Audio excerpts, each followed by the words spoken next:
while we're here, like yesterday? No. No? What was that yesterday, by the way? So no one knew it was TJ. Yeah. So when we're doing the media call, right?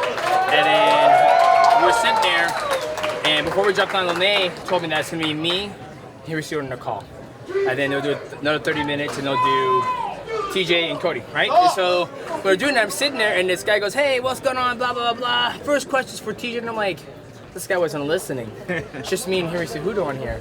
And he's like, "Oh, TJ, you know, blah, blah, blah, blah, blah. TJ, are you there? TJ, are you there?" And nobody chimed in to say something like, TJ's not here. Like I said, from my point of view, well, I was told that it was just me and Henry Cejudo. So I'm sitting there, sitting there with my buddy Rick, and I'm like, I'm gonna fucking do it. And I was like, "Yeah, man, you know what? I feel," just went with it. And so it was just fun. So I was.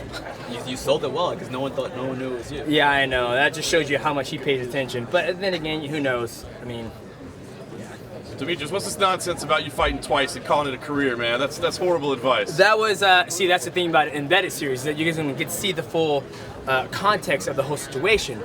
But yeah, it was just my brother-in-law gave me a little advice. And it was good advice if you guys hold the whole story. But yeah, it was just him giving a little advice. Well, that's not even a remote possibility, right? No. I mean, if the price tag was what he said, it could be. But like I said, they cut that out. You talk a lot about super fights that people ask you about. You always Over it. But you always say the money. I mean, is there any part, if you said, if I get paid right, I'll go do it. But is there any part of you that feels like, Nope. nah, I don't even care about money. I want to show the world. Nope. There's no pride, no...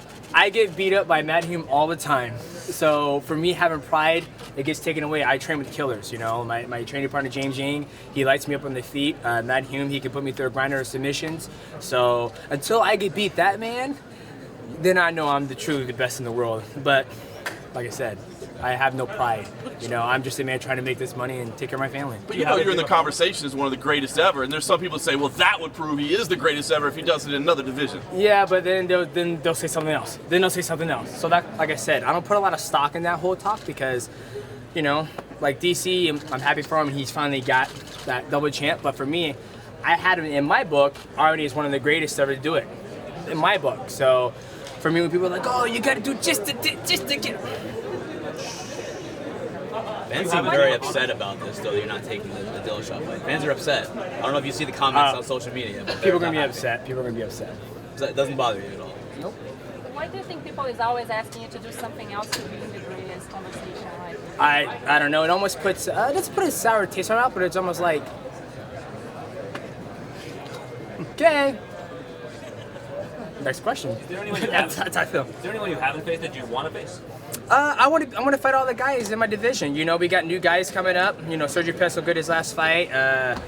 You got Shorty Torres. He's in here now. Kyojo Horiguchi's in Rising, tearing things up.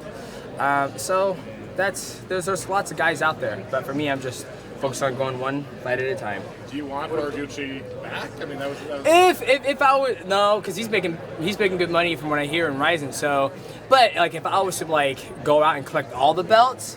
Now that's something that's like, okay, I've proven that I'm the best. If I was to go to one championship, win the flyweight division there, go to Ryzen, win the flyweight division there, and then go like to Bellator and fight at 35, 25, win the belt there. Now I'm like, okay, now this speaks volume.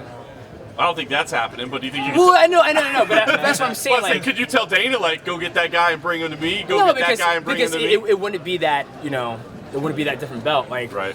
In consideration, I have 11 consecutive title defenses. Like, they all look exactly the same. So for me to have every unique looking belt around the world, that's what gets me excited. If you really want to know, that's where it's like, ooh, you have me interested now. Would you ever like sacrifice the money or like to actually go do that then? If I was single and I had no kids and wife, yeah, I would. But I'm not in that boat anymore. What's the dollar figure that gets you in the door for the Dillashaw? We're not talking about that anymore. Next question. Let's talk about this fight. What do you This man's fucking smart. You guys will learn something from this guy. We're trying to sell this fight. One at a time, right? Let's talk about Henry and what you expect to see different from him this time and how much better he is. Yeah, so Henry Cejudo, he's had 2 years to get some more fights under his belt. He's fought Joseph Benavidez, Sergio Pettis, and Wilson Hayes. So he looks better. He looks more patient, more calm about the way he goes about his fights. But the difference between me, Sergio, and Wilson Hayes are two different beasts. You know, Sergio is a stand-up guy. Wilson Hayes is a grappler. It's where I can mix both those things in very well. What's fight week like for you now, Demetrious? With as many times as you've done Oh, this? you guys nagging me about stupid stuff and questions. So you get, I mean, what's your emotion like? Do you get excited? Do you get nerves anymore? I mean, what's it like for you? No, it's still the same. You know, it's fun. You know, I have a good time. But, you know, literally it's just, you know, media obligations. And I go back to my room, eat when I can, play some video games, and then go train, more video games, and chill. I know you talk about being self-motivated, but I mean, is there ever any chance that you could get complacent? I mean, do you ever go like, dude, I've been smoking everybody. Maybe I don't need to do that second workout. Maybe I could take a day off today. Man, I've beat everybody. Nope. Just keep on working out. Keep on training. Now that you don't have like that, you know, you already beat the Anderson Silva record with title defense. Do you know how many you want to go, or like? Keep this going to this body would die. Just keep on going till the wheels fall off. Have you looked at Anderson's streak at all? Like, have you watched like any of his fights when he was on that crazy streak, and you know, try to see what he did or anything like that? No. No. Just kept to myself. So you guys see I go home and study fights and do all this stuff. Like, literally when I'm at home and I'm not getting ready for a fight, or I don't even talk about fights. You come to my house, you won't see one picture of me in the wall. You won't even see my belts. So like for me, this is my job, and you know, I love to do it. I come out here and I fight, and I put on, you know, great performances. But then once it is, I don't sit there and think about, oh man, he had a fantastic career. Oh man, John Bones Jones, I can't believe he gets back. I mean, there's probably when it does, but at the same time, it's not like, I would say MMA is probably like 20% of my life, and the rest is 80% is like my family, video games, and then just hanging out. It's like if a plumber comes over, like fix your bathroom, they'll have no idea that you're a UFC fighter. No They have idea. No clue. The last one goes, man, so his story. A guy came over and he goes, man, this is a beautiful house, man. What do you do? I was like, I create content. He goes, really? And I was like, yeah, I create content. He was like, what type? I was like, well, I'll play video games, and you know, video game companies like Ubisoft or you know, Halo, 343 Studios will reach out to me and I'll create some content, and that's how I make my money. He goes, good for you, man, good for you. Oh, you have a nice day, Mr. Johnson. I'm like, Are you as passionate about that stuff as you are about fighting? What's yeah, like the percentage there? Well, so there's a difference. I'm passionate about learning about mixed martial arts and growing and, you know, getting better and my skill set. To where like with the fight and all the obligations and all that stuff, it's a fine line, right? You know, because this is, you guys look over that clickbait, da da da da da da, and he said this and twisted words, da da da da. Have you do it for, you know, since 2011, and you see these articles, you see people say this and that, and it's like, dude, I'm over it. You can never please everybody in the world. So now that's why, you know, my video game, it's a different type of passion, because there's no way you can twist some of these words with, you know, video games. So it's hard to say. Good? Thank you, Demetrious. Yep.